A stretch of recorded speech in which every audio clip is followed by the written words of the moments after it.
Well, good evening. I'm Brian Reagan, and this is Tyler Kelly. And we are in Matthew 24, verses 15 and 16 for our Twilight talks. And Tyler, if you don't mind reading those. Therefore, when you see the abomination of desolation spoken of by Daniel the prophet standing in the holy place, whoever reads, let him understand. Then let those who are in Judea flee to the mountains. All right. The abomination of desolation spoken of by Daniel. Now, to the apostles who heard this, they knew exactly what Jesus was talking about.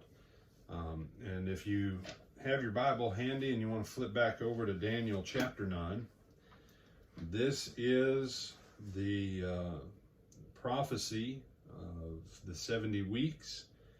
And verse 27, it says, Then he shall confirm a covenant with many for 1 week, but in the middle of the week he shall bring an end to sacrifice and offering. And on the wings of abomination shall be one who makes desolate, even until the consummation which is determined is poured out on the desolate. Now you say, what in the world does that mean? Well, Jesus is the one that the bulk of this passage is about. This passage also prophesied the Roman destruction. Zarzar, lay down, baby. This prophecy also spoke of the destruction of Jerusalem. It gives us the exact time frame for when Jesus was going to come, but it also talks about the abomination that makes desolate. And the verse 26 says, After 62 weeks, Messiah shall be cut off, but not for himself, and the people of the prince who is to come shall destroy the city and the sanctuary. And the end of it shall be with a flood, and until the end of the war, desolations are determined.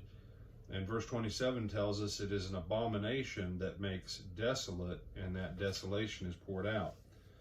And what this has reference to is, and this is a little history lesson. We're gonna be in this little section for a couple of evenings. On the death of Nero, Rome went into a state of chaos. During the end of Nero, Nero had gotten sick and tired of the Jews. Nero had gotten sick and tired of the Christians.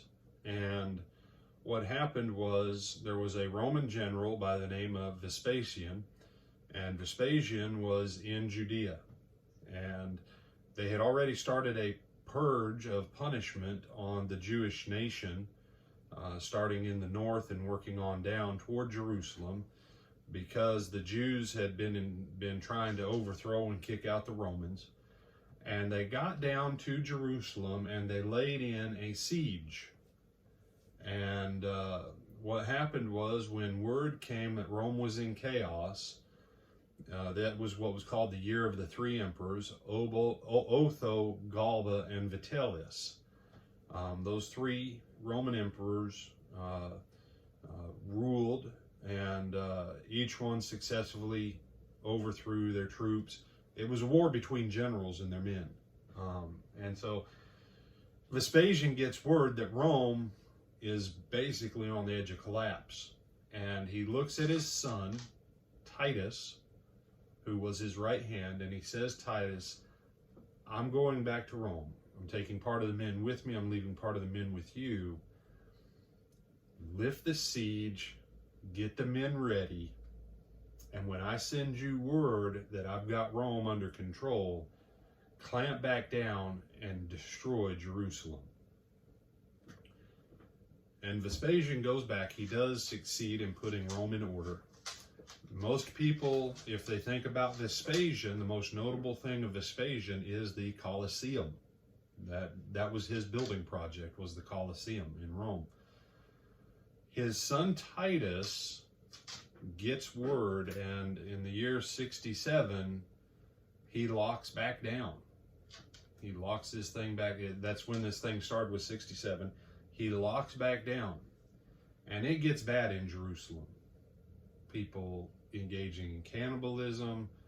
There's so much death at that point that they're trying to throw bodies over the wall.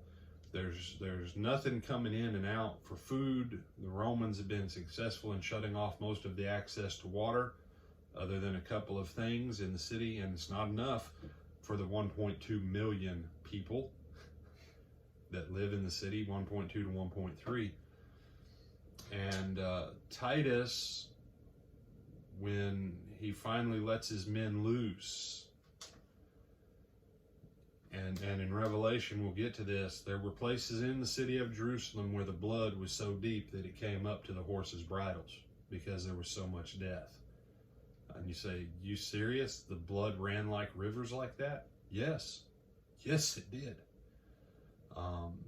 And his men with their horses, his cavalry, they torched the temple, and then they yanked every single stone of it and the porch of Solomon. Just like Jesus said, not one stone shall be left standing upon another. And the Roman eagle was set up as the standard on the Temple Mount in Jerusalem, and that was the finishing of the abomination that makes desolate. This is like uber thumbnail sketch. Normally when I teach this passage, I can teach this passage and it not get boring. I can teach this passage for about 8 hours with everything from Daniel and this and the history. You say, why are you? Because you've got people telling you that this hasn't happened yet. And the simple fact is it did. It's already been done. It happened in the destruction of Jerusalem.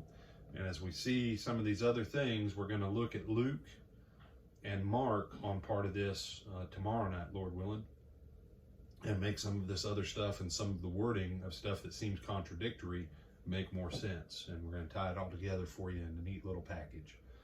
But this is part of some of what is looked at in Revelation in different language. Tyler, do you have any other thoughts on this, man? I'm glad I wasn't in Jerusalem back then. Boy, I tell you, 1.1 million that they killed. And you need to understand that wasn't with machine guns and bombs. That was hand to hand with swords and hands. And then they took about 120,000 and sold them as slaves in what was known then as Germania and Gaul, the Teutonic. And so when you say, is that why there's Jews all over Eastern Europe and Central Europe? Yeah. Some of them have been there intermixed with the Germanic and Slavic peoples now for 2,000 years. And it's because of Rome. And so I'm Brian Reagan. This is Tyler Kelly. And we hope you have a peaceful night of sleep thinking about the siege of Jerusalem and its destruction. Woohoo! Go on blessing God, y'all.